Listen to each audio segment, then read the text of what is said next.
Welcome, brave souls, to the chilling depths of horror and detail, the realm where the shadows whisper ancient secrets and nightmares come to life. I am your guide through the darkness, and on this channel, we delve into the spine-chilling world of Wendigo horror stories that will send shivers down your spine. First story. I think there is a Wendigo in the Minnesota woods. First things first, I wasn't there, but I was the first person he told. This happened in southeast Minnesota. I am not going to be telling the exact location, but it was in a smallish forest on a long bike trail. One more quick thing. It was really windy this day. My friend, who we will call S, and his father were on a bike ride. It was about a 12-mile bike ride. So they are doing their thing when about 5 miles and S sees what he thinks is a deer. They keep going and S sees a flash of brown next to them in the trees, and it is like this thing is running next to them, like keeping pace, but he doesn't hear anything. He points it out to his dad, and his father says that it's probably a deer, but he agrees it is really weird. So they keep going. They get to this little beach where they usually rest and look at the river. S notices something feels off. He notices that first of all, there is no trees swaying. Secondly, there is no animal noises. Then he realizes he didn't see any animals the whole time they were there, except the deer. The silence was heavy. It was like every animal left. The woods were silent. S tells his dad that he isn't feeling very well and that he wants to go home. His dad begrudgingly agrees. They get on their bikes and S is almost hyper-aware of his surroundings. They go for a while until S sees a flash of brown again and antlers. They keep going until they hit this clearing. The clearing looks like a big field with trees around it and a bike trail through it. As they enter the clearing, S looks back, and there is the fucking beast standing on its hind legs, and he said it was like 9 feet tall. It had antlers, and it looked like it had a deer head or some shit. He said he was terrified. They finally got out of the woods and the wind was back and there was animal noises again. I think this was a Wendigo, but I am not sure. I honestly don't know if I believe him, but we are in Minnesota and it wouldn't be impossible. But are we a bit too far south for Wendigos? If you have any ideas or theories, please let me know. Okay, apparently I haven't hit the minimum word count, so I'll give you more minor details. We are pretty much at the bottom of Minnesota. Nowhere close to Rosisu, Minnesota. Like I said, it was really windy this day, like really windy. I think S is kinda sensitive to the paranormal. Just a little bit. Although the Wendigo isn't really paranormal. They have been biking on this trail before. They didn't go the whole way, they went about half.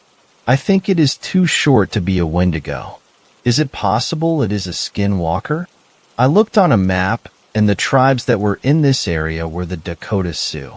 This area usually has a lot of wildlife.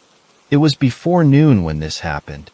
He didn't see any other people other than him and his dad. Neither of us know what to think about this. I'll ask him about what it smelled like, or if it smelled weird in the area. Second story. Wendigo. It smells like death out here. Babe, stop being dramatic. I covered my nose and carefully stepped over the pile of animal droppings whose smell had so rudely invaded my personal space. I can't believe you tricked me into coming out here, I said. I didn't trick you. I like to think of it as careful coercion. He grinned at me with that perfect smile, and I felt my annoyance at nature slipping away. Dalton loved the outdoors, and he'd been begging for me to join him on one of his weekend excursions into the deepest parts of the forest. I reluctantly agreed, but only after he pulled out the puppy dog eyes. There was something about those beautiful brown eyes that just melted me down. We had been walking for what seemed like hours, though Dalton revealed to me that it had not even been 30 minutes. I'd always had a taste for exaggeration. I've always liked nature, but purely in small doses. Dalton, on the other hand, was a nature fanatic. He'd spend days, sometimes weeks in this forest. Opposites do attract. I suppose. There was just something about the outdoors that fascinated him. Between the spiders and other various animals that could kill me, I was positive that I did not share the same opinion. "Watch out for that spider web," he shouted back at me as he tore through the thick collection of tree branches. "F you," I shouted back with a nervous laugh. "Save that for when we get to the campsite, babe." "Lord, it's gonna be night soon," I said, basing my information on the small amount of sky that I could see through the opening of our tent. "I think anyway." Dalton zipped up the tent and laid down next to me. I grabbed onto him, feeling comfort as I could feel his breathing. He wrapped his arms around me and kissed me on the forehead. I smiled. For just a moment, I forgot that I was now trapped inside a small, confined space, helpless against whatever would feel the need to rip my face off and eat at my intestines. "You brought food, right?" "I'm starving," I said.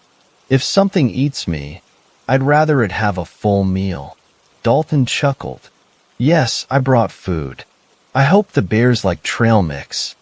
"Damn, I was hoping for a 3-course meal, but that'll do, I guess, anyway." "You're so unappreciative." "That's not true. I appreciate that I'm still alive at the moment." "Keep it up, and maybe you won't be." He smiled and pulled me in for a kiss. It was always so hot when he threatened to kill me. "You see that one? The one that kind of looks like 2 people? That's Gemini," I said, trying my best to point out which stars I was talking about. "I think I'm a Gemini." "No, you're a Libra." "Does it matter?" "Well, no, but still." By nightfall, I had found one more sense of comfort. The stars. Living in a city, we could never see the stars at night. But here, I felt like I could see every star in the universe. It was slightly overwhelming, though my lifelong interest in astronomy helped us pass the time when I couldn't sleep. "Where's the Big Dipper?" he asked. "Ursa Major, babe." "No, I said the Big Dipper." Dalton always hated when I corrected him. In my defense, I couldn't help that he was often wrong. "I wish I would have brought my telescope." "I don't think that would have fit in your backpack." "I could have made some sacrifices. I mean, look at the sky. I bet I could see Pluto." "Really?" I sighed. No, babe. Guess we both had our interests that the other had no clue about.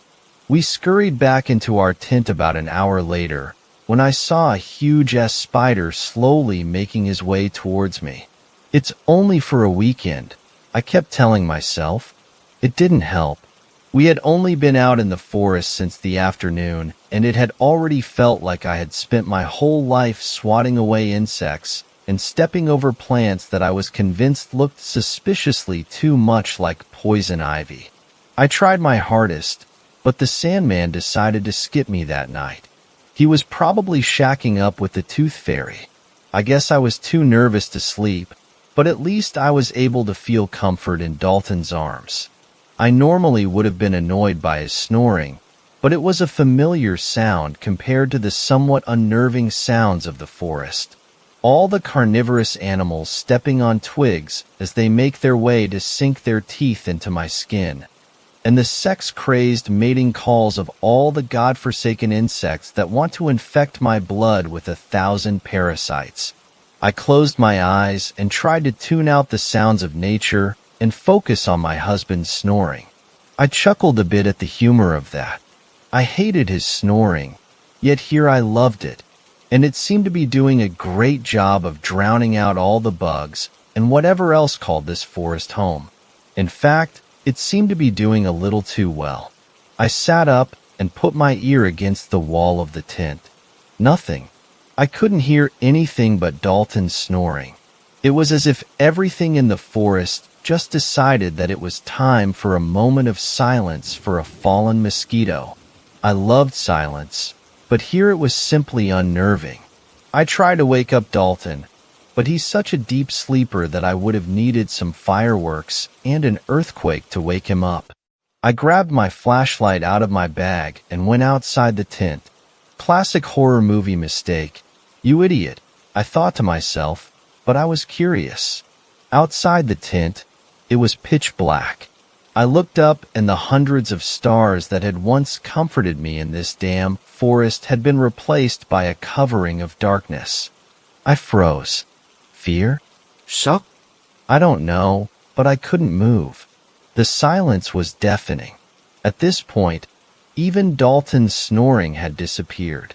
As if this situation wasn't already perfect enough, my flashlight decided it was the perfect time to begin flickering out. I didn't know what to do. I was frozen, standing in nothing but darkness. There was nothing but silence. Even my breathing made no sound. And then, a smell. Oh God, the smell. A smell so horrid. It broke me from my trance and I had to immediately cover my nose. But it was no use. The smell of death broke through the barrier and forced its way into my nostrils. I gagged and coughed as the smell only got stronger. Whatever was causing the smell was getting closer. Footsteps. I began to hear footsteps.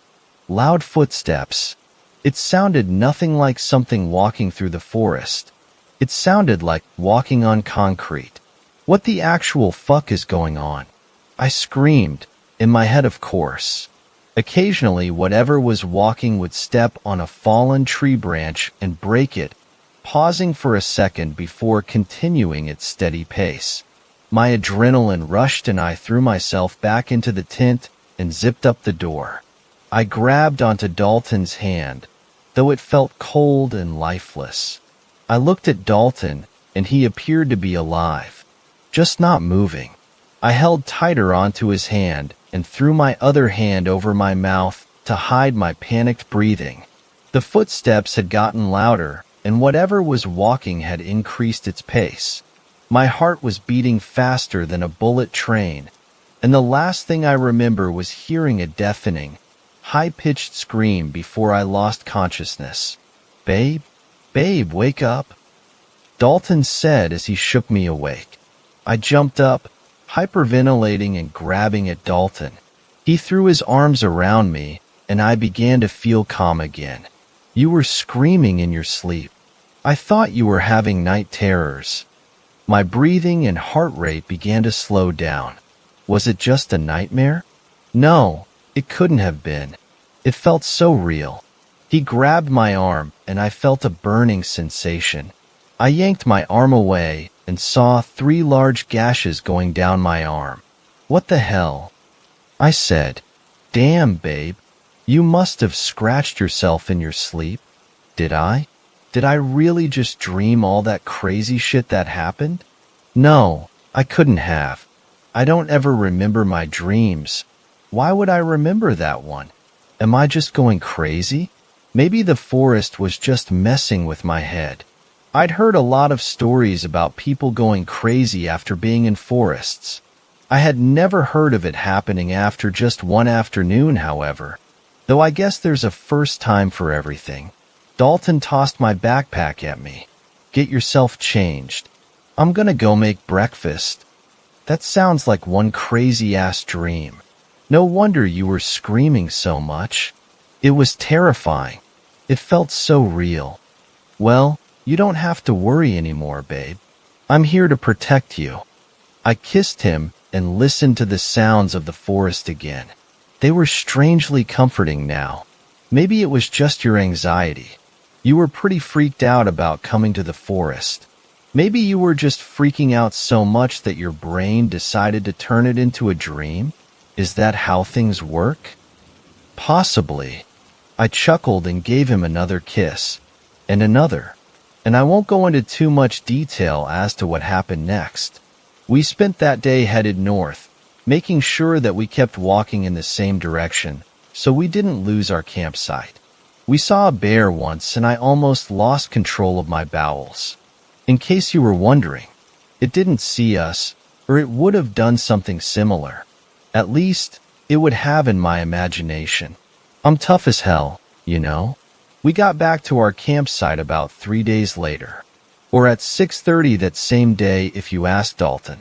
It was ransacked. Our tent was ripped to shreds. What the fuck? Dalton yelled. What the hell did this? Some kind of animal, maybe? I was always super helpful in stressful situations. All our food is still here, at least. But we might have to pack up and head out early. We can't stay here with a shredded tent. It's gonna be dark soon, babe. He sighed, and I could tell he was trying to work out a plan. We're still pretty far out. I don't know if we could make it out before nightfall. I don't want to be walking through the forest at night. You know damn well I don't either. Exactly. We might just need to stay here and put on a shit ton of bug spray. Great. The sun went down about an hour later.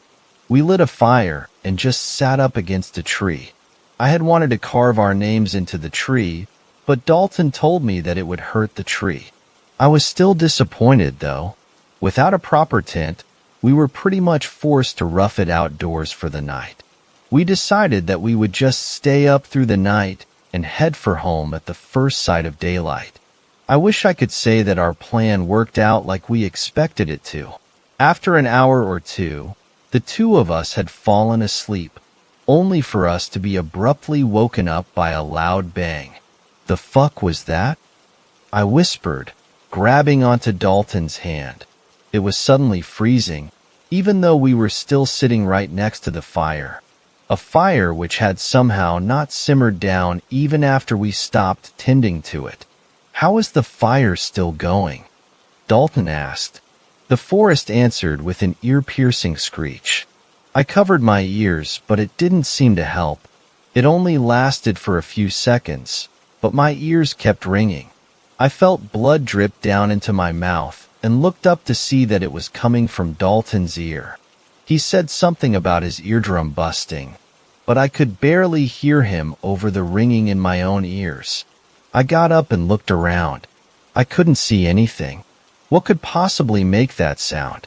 Dalton got up as well, wiping the blood from his ear.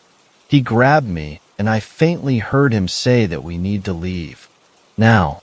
And that was the last thing I heard before everything went silent. The ringing in my ears was gone, and so were the sounds of the forest. I pulled Dalton's arms off of me, and it was as if he wasn't even human, just a mannequin that I could move and twist as I saw fit. This time, there was no darkness. Instead, the light of the fire frozen in time lit up the small clearing that once held our campsite. I heard footsteps, and the smell of death found its way into the area. Instead of fear, I was overtaken by a sense of curiosity. I needed to know what was coming, and I needed to see it with my own eyes. And see it I did. Minutes later, a tall human-like figure appeared through the trees. The scent of death grew stronger as it came into the light. My stomach was in knots, and I tried my hardest to hold back the acid that was climbing up my throat. The creature stopped and smiled at me. From what I could see, there was barely anything holding its skin together as it draped over thin and brittle bones. Its lips were ripped, torn, and covered in dried blood. It looked like it hadn't eaten in years, and that had me very concerned for my own safety. It stood still for what felt like an eternity, just smiling at me with its rotten, black teeth. I couldn't move. I couldn't do anything but look it in its dark, sunken eyes.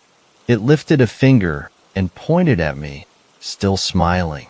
I could hear snickering, though the creature seemed not to move at all.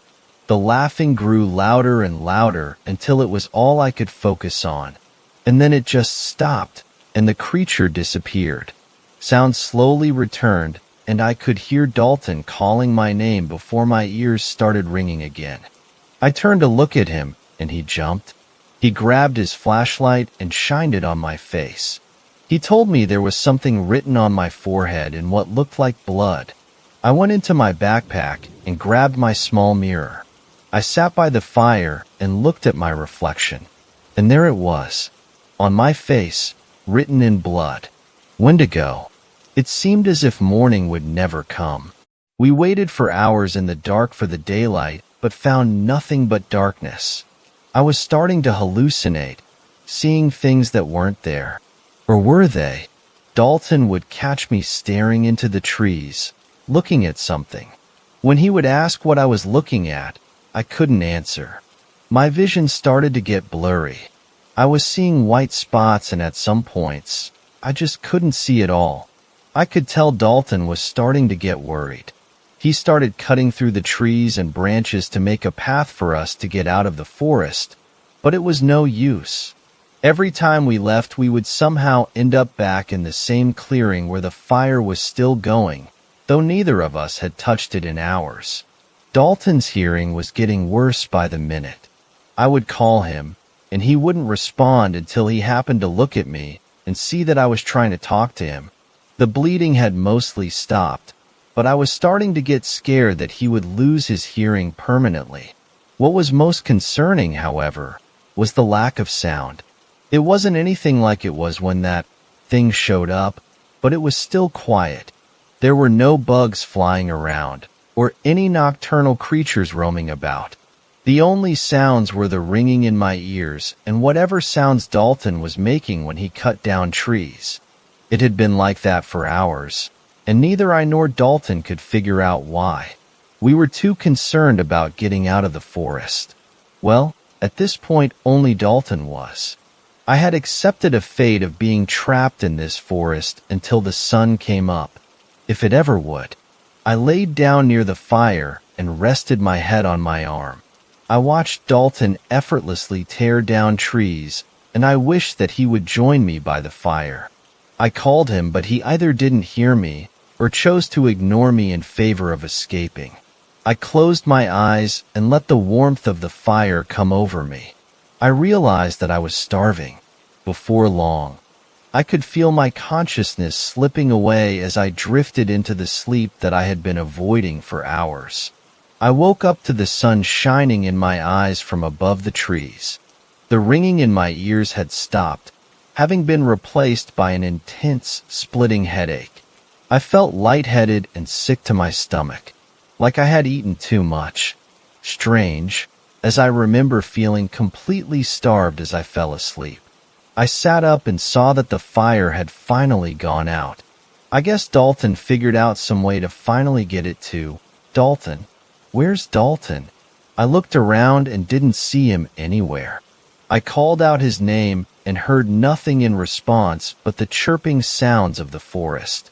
I began to panic. I threw my hand over my mouth and tasted blood. I looked at my hand and it was covered in it. I could barely see my own skin.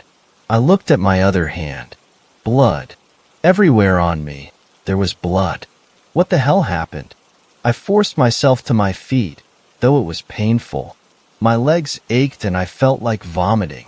I could see the shredded remains of our tent on the other side of the clearing, along with our sleeping bags. My backpack was still by the tree. I saw Dalton's by the tent, splattered with blood. My panic worsened, and I could already feel my chest beginning to feel tight. I looked around again and saw nothing. I called out his name and heard nothing. I turned around to grab my bag and happened to glance at the tree we had been laying against the night before. Our names were carved into it. We hadn't done that, had we? No, Dalton wouldn't let me. But there it was, plain as day. The knife was still stuck in the tree bark. Right in the middle of Dalton's name. There was blood on the knife. I couldn't remember anything from the night before. I was sleeping, right? Right. I fell asleep, next to the fire. Dalton was cutting through the trees. Or was he? I couldn't remember enough to say for sure, and none of that could tell me where Dalton was now. I could still see the path that he was cutting through the trees, so I stumbled my way over there. The closer I got, the worse the smell of death became. Strangely, I grew calm. The path he cut was short and ended suddenly, almost like he had been stopped in the middle of cutting. Stopped by me. Dalton's body laid naked against a rotten tree. His stomach had been ripped open and his organs were removed. No, not removed. Eaten. There were bite marks all over his body. There was blood everywhere. Did I do this? I think I did, yes. I was so hungry. I just couldn't stop myself. I was starving. I managed to find my way out of the forest a few days later. I happened upon a search party that had been arranged after Dalton, and I did not return home as expected. They brought me to a hospital and I explained that poor Dalton had been mauled by a mountain lion. They believed me. It was so easy. I returned home after a day in the hospital. They kept me nourished, but could not satiate my hunger. Dalton's body was never found. I attended his funeral just yesterday. Closed casket, of course. I cried as I gave his eulogy. The days move so much slower now. I can feel myself dying from the inside out. I can't hide my hunger any longer. I must feed again before I wither away. Maybe then I won't see that hideous creature I saw in the forest in my dreams. I don't want to see it smile anymore. I don't want to hear its laugh anymore. But still, it calls to me. It tells me what to do. It tells me where to go. It tells me I must eat. Third story. I met Bigfoot in 1987. Turns out, his name is Mark. Just based on the title, I know what you're probably thinking. I'm full of shit, right? Can't say I blame you. With all the fabricated stories and the stupid Bigfoot hunting shows on TV, I can see why you'd think that. But as absurd as it sounds, the story I'm about to tell you is 100% true. Don't believe me? Fine. You're entitled to your wrong opinion. But I'm an old geezer who just learned how to use a smartphone last year. I can assure you, I have absolutely nothing to gain from internet clout, as my son calls it. So, without further ado, here we go. The year was 1987. I was a 28-year-old college dropout with no girlfriend, no job, a steadily declining bank balance, and the looming threat of being kicked out of my parents' house if I didn't get my shit together. So what did I do? I went camping. Alone. Yeah. Save me the lecture. I know how reckless that was. Venturing into the forest with 3 days' rations of beef jerky and granola bars? Not my brightest moment. But if you haven't caught on already, I wasn't exactly the brightest crayon in the box. I pulled into the parking lot at the head of Winding Arrow Trail in Appalachian National Park. Don't bother looking it up. I changed the name. I know that if I gave you the real location, dozens of Sasquatch enthusiasts would flood the area seeking out their claim to fame.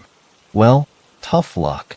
As I slammed the trunk of my worn-out '71 Chevy Vega, I breathed in the crisp autumn air.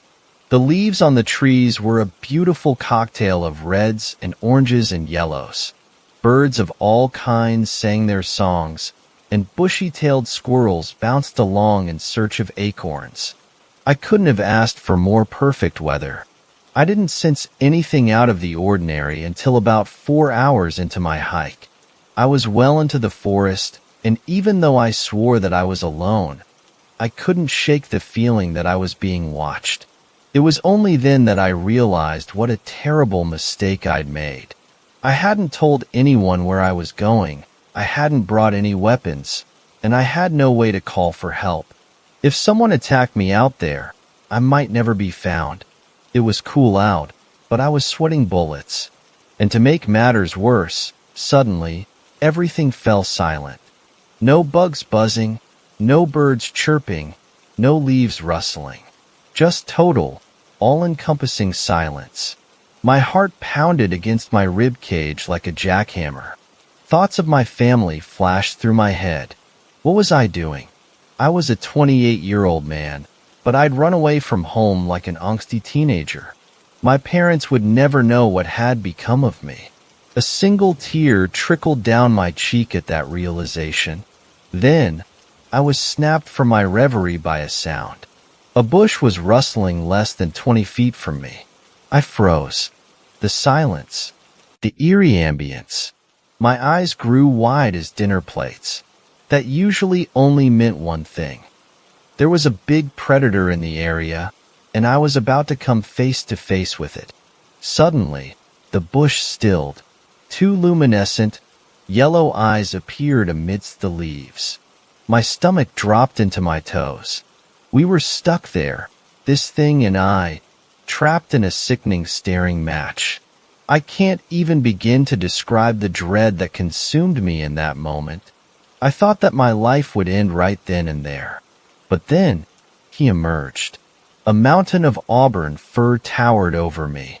The eyes climbed to over 7 feet off the ground, glowering menacingly down at me. They were framed in an ape-like face, sitting above a wide nose with large, flared nostrils. His teeth were bared, huge yellow canines gleaming like kitchen knives. I was shitting bricks. The beast took an aggressive step toward me. I was rooted to the spot. There was nothing I could do. I couldn't run. I couldn't hide. I couldn't fight. I was completely out of options. Please don't kill me. I sputtered pathetically as the thing took another step forward. It was a mere 10 feet away now. Nothing could have prepared me for what happened next. Ok, fine. I'll spare you this time, but only because you said please, the Sasquatch boomed. His mouth twisted up into a grin. My face drained of color. You spoke. But you dash. Ah, you should see the look on your face. It's priceless. He wheezed through boisterous laughter. Okay, I've got to be high or something. Maybe some weird kind of mushroom spores? This can't be real. The Bigfoot struggled to compose himself, but eventually, he wiped the tears from his eyes and suppressed his giggles. Still think you're tripping, buddy? Nope. I'm real as the ground you're standing on, he said, slapping me playfully on the back. The impact sent me flying forward. I crashed to the earth, taking dirt and leaves to the face. Ow. All right, I get it. Just don't do that again.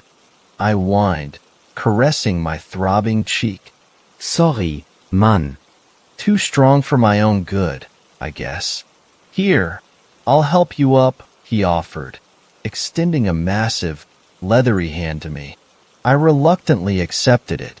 He effortlessly pulled me to my feet. I gazed up at him as he began to shake my hand. Sorry about that. Must have scared you shitless. The name's Mark. Yeah, don't worry about it. I'm Daniel. Nice to meet ya, Daniel. Mark could sense that I was still uneasy. He sighed, taking a seat on a nearby rock. I can see that I've got some explaining to do. Sit, the cryptid demanded, patting the spot beside him. I hurriedly obliged, scooting next to him like a child at reading time. If you haven't already put 2 and 2 together, I'm Bigfoot, he admitted, searching my face for a reaction. Yeah, I can see that. Is that all? Hey, you can never be too sure. There's gotta be someone out there who's never heard of me. Anyway, I bet you're wondering why I came up to you. Well, I wasn't before, but I am now. Why me? Don't people hike here all the time? Yeah, but most people come in groups. And the ones who don't are usually shitheads. They've got a certain stink to him, you know? I dash. So as I was saying, you don't have that smell. So I decided to test out my social skills. It's been so long since I've interacted with anybody that I was starting to lose my mind. Yeah, well, thanks for that, I guess. How long has it been since you've talked to anyone? I wasn't sure if I wanted to know the answer. Mark placed a hand on his chin, deep in thought. I don't have a watch or anything, but if I had to take a stab at it, I'd say probably about 6 months. That's around when my girlfriend dumped me. Wait, there's more of you? Yeah, isn't that obvious? I mean, did you think I just poofed into existence? Had to have been born somehow. That's logical, I said, mentally face-palming myself. So, what exactly do you need me for if there's more Sasquatches out there? Well, Mark said, rubbing the back of his hairy neck, I'm kind of on the lam right now. Can't really show my face, or they'll rip me limb from limb, he confessed, chuckling nervously. My jaw fell open. You're a fugitive? What the hell did you do? You don't want to know. I've got a screwed up past. He shuddered, a chill rippling through his gargantuan body. But I'm trying to turn a new leaf. Okay. Well, good luck with that, brother. It was nice talking to you, but I think I'm gonna get going, I said, standing to leave. Wait, Mark shouted, shooting out an arm to stop me. What's up? He stared at the ground, drawing in the dirt with his big toe like a toddler would. Do you mind if I tag along? It's lonely being an outlaw. I pondered it for a moment. Truth be told, I still wasn't entirely convinced that I wasn't high as a kite. I didn't exactly want a 7'8" man following me around, but what choice did I have? Mark could snap me like a twig, and he wouldn't even give it a second thought. It seemed to me that I only had one option. Sure, you can come, but I'm only staying out here for one night, okay? I've got, work tomorrow evening. Great. Better make the most of it then. Mark and I traveled along the desolate path, taking in the scenery and shooting the shit. I'll admit, I was a bit weary of him at first, but the further we walked, the more I began to warm up to the big guy. We continued until we were well off the beaten path. Mark said he knew of an amazing spot to watch the sunset. I was thrilled. Good company and an awesome view? What more could a guy ask for? Well, it was even better than I'd hoped. Mark brought us to a rock ledge that overlooked the forest below. The sky was a beautiful amalgamation of pink and orange and purple. The sun bathed the landscape in golden, fleeting light as it slowly dipped below the horizon. It was perfect. Thanks for showing this to me, buddy. Who knows, maybe I'll actually manage to get a girlfriend someday and bring her out here. I chuckled, praying that if I said it enough, it might become a reality. You and me both. Double date? Mark grinned, wiggling his eyebrows. If the law doesn't catch up to you before then, it's a deal, I quipped, smirking back at him. Mark's expression fell. It was like someone had just told him his pet mountain lion had died. I must have struck a nerve. Look, Mark, I'm sorry. I shouldn't have said that.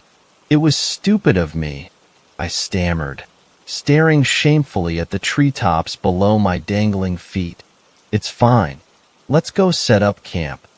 Mark silently led me to a nearby clearing. Before long, his jovial demeanor returned, and he even offered to help me pitch my tent. What a stand-up guy, am I right? As it turns out, I was going to see a much darker side to my furry friend than I ever would have imagined possible. Thanks for helping me set up. Sorry I don't have a bigger tent, though. I feel like an asshole making you sleep outside. Oh, don't mention it. Where do you think I normally sleep? Can't argue with that. Good night, Mark. See ya in the morning, I said, beginning to zip up the flap on my tent. Night, Daniel. Sleep well. I didn't make it until morning. I was abruptly ripped from my slumber by a bright flash, followed by another, and another. What could that light have been coming from? Heat lightning, maybe? No, it was too bright. Then it dawned on me. They were camera flashes. As quietly as I could, I started to unzip my tent. What I saw still gives me chills to this day. As my eyes adjusted to the darkness, I tried to pinpoint the source of the light. It took me a moment, but I finally spotted it. A man was illuminated by the moonlight. He was covered from head to toe in mud, sticks, and leaves. If it wasn't for the glint of his camera, I probably wouldn't have even noticed that he was there. My groggy brain wondered why he stopped snapping pictures so suddenly. Then, I heard it. I peeked my head out of the tent, glancing to my left. There was Mark, teeth bared, upper lip curled up into a menacing snarl. Every muscle in his body was tense, and his eyes glowed red with hatred. I could feel the abject rage oozing from his pores. I wanted to jump in front of him, to call out to him, to try anything and everything to spare the man's life like Mark had mine. But I knew that my attempts would be futile. So, I stayed silent. Our camouflaged visitor never stood a chance. Mark was on him in an instant. I couldn't see the poor guy's face, but his fear was palpable. I felt sorry for him. I really did. He just wanted a few pictures for the tabloids. He didn't deserve that. Mark showed no mercy. He seized the man by the throat like he weighed less than a feather. He ragdolled the guy, repeatedly slamming him into the ground with brute strength until he was nothing but a bloodied mess of tattered flesh. But he didn't stop there. I closed my eyes when I heard the wet ripping sounds. I tried to keep them squeezed tightly shut out of some semblance of respect to Mark's victim, but I just couldn't bring myself to look away. He started with the arms.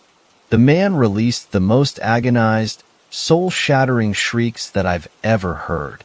He wailed and pleaded as Mark tore his right arm from his body with a single heave. Then came his left. After Mark separated a leg from the man's torso, his screams died, and he went limp. Still, the behemoth continued. Mark seamlessly ripped the final limb from the man's body. Then, as if he thought there might be the slightest possibility that the empty husk of a human being was still clinging to life, Mark twisted his neck so ferociously that the man's head was permanently stuck facing backward. But the worst part of it all? The entire time, Mark was smiling. Amidst the flurry of spewing blood and severed limbs and cracking bones, the monstrosity that I had come to adore was grinning from ear to ear. It was all I could focus on, not the gallons and gallons of blood coating the ground or the decimated corpse lying before me. No, I couldn't stop staring at those massive, yellow teeth glimmering in the moonlight. I was petrified. Mark finally turned to me, regret immediately washing over his features when he noticed the fear in my eyes. "Daniel, I'm sorry. You shouldn't have had to see that. All of this could have been avoided if I just stayed away. This," he said, motioning toward the assortment of various body parts leaking crimson into the dirt, "is why I'm an outlaw. This isn't my first time, and it probably won't be my last." I was at a loss for words.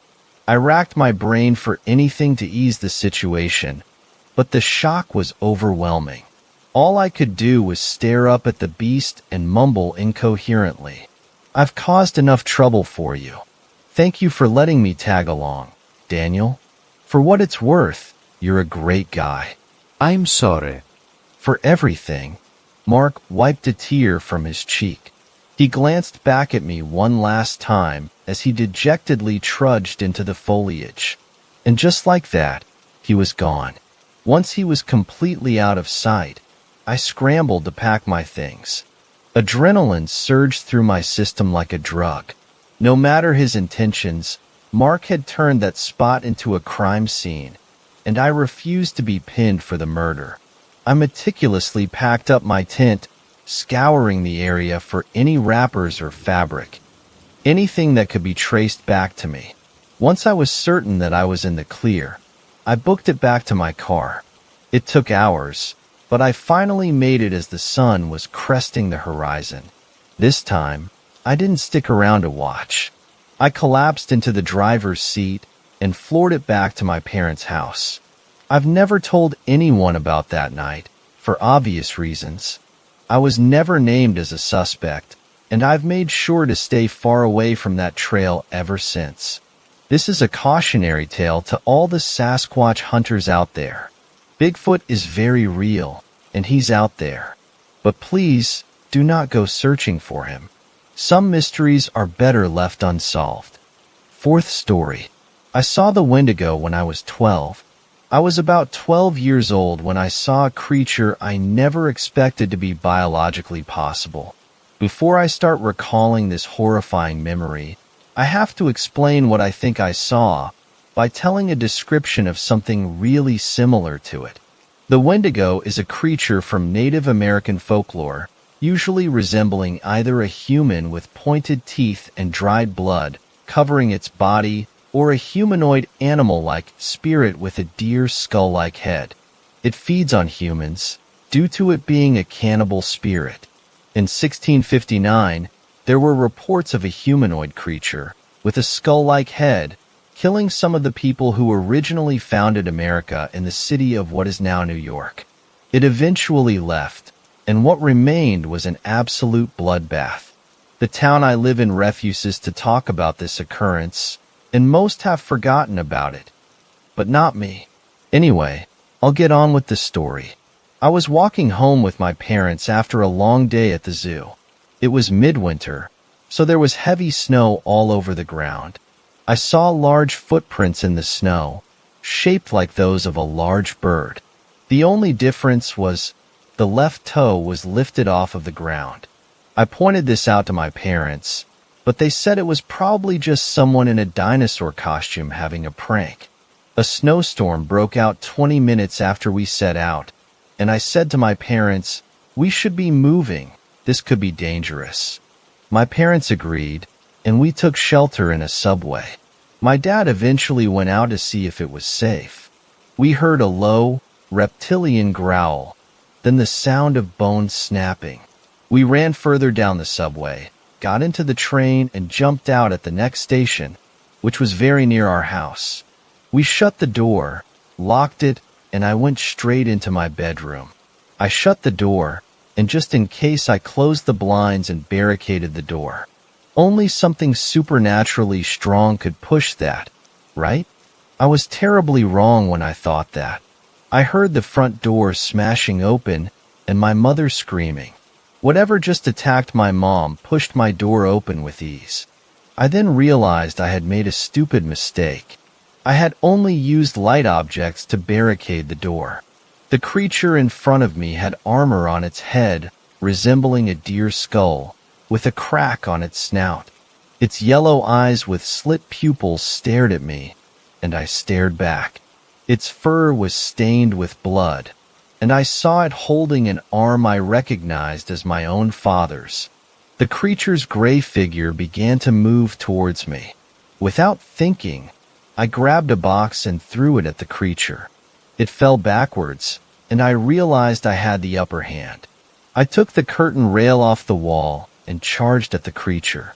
I kicked a box onto its head, disorientating it temporarily. When it regained full control of its body, I had already thrust the rail into its underbelly. The creature growled in anger, but eventually went into what appeared to be a permanent state of unconsciousness. I ran downstairs to check my mom. I was relieved when she turned out to be okay. We both went upstairs to check the creature, but it had vanished. Fifth story. No one believes me, but Bigfoot is very real.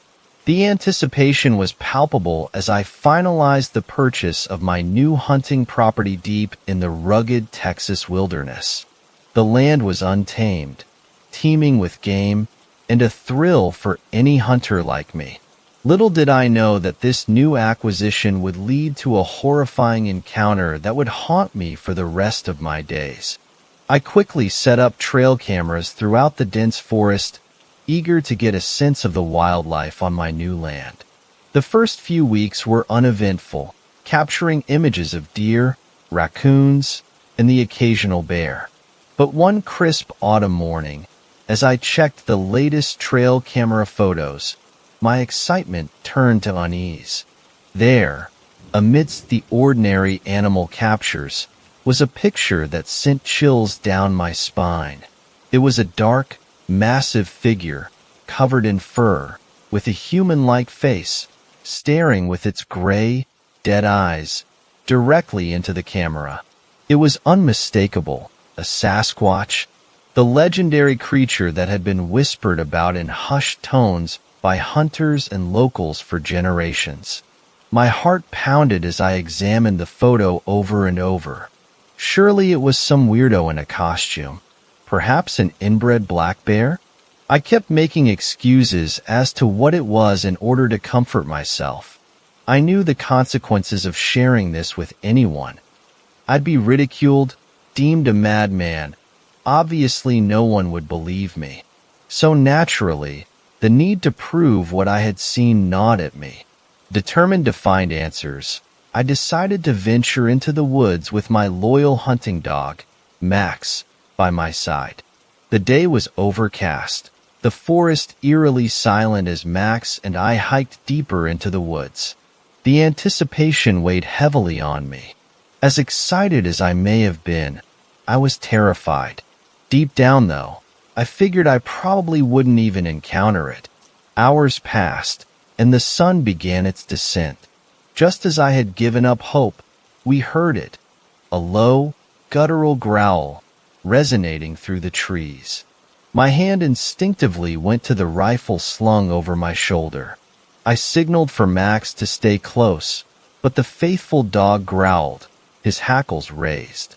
Suddenly, it emerged from the shadows, that familiar massive dark figure, covered in matted, black fur, with piercing eyes that held a deep, primal intelligence. It was said Sasquatch, and it had found us. Fear gripped me hard, and my heart raced as I raised my rifle, not intending to harm the creature, but only to ward it off. The Sasquatch, with a speed that defied its size, lunged forward, its massive arms closing around Max. My loyal dog let out a heart-wrenching yelp as the creature's grip tightened. I fired my rifle, but missed completely as the beast flew about the thick woods, carrying my buddy, Max, in its filthy grip. The world seemed to slow down, and I watched in abject horror as Max was being torn apart by the monstrous beast. The Sasquatch's eyes bore into mine, an intelligence in them that sent a shiver down my spine. With Max's lifeless body cradled in its arms, the Sasquatch turned and vanished back into the forest, leaving behind a shaken and anguished hunter. I was left in the darkening woods, the weight of guilt and grief pressing down on me. I wanted to cry, but yet I was emotionless. I'd sought proof, but the cost was higher than I could have ever imagined. As I made my way back to my cabin, the forest's once familiar beauty now held a sinister aura. The Sasquatch was no longer a legend. It was a brutal reality that had torn my world apart, and I would forever be haunted by the memory of that fateful encounter. The chilling scream of the Sasquatch echoed in my ears, a reminder that the line between myth and reality had blurred, and the forest held secrets more terrifying than I had ever imagined.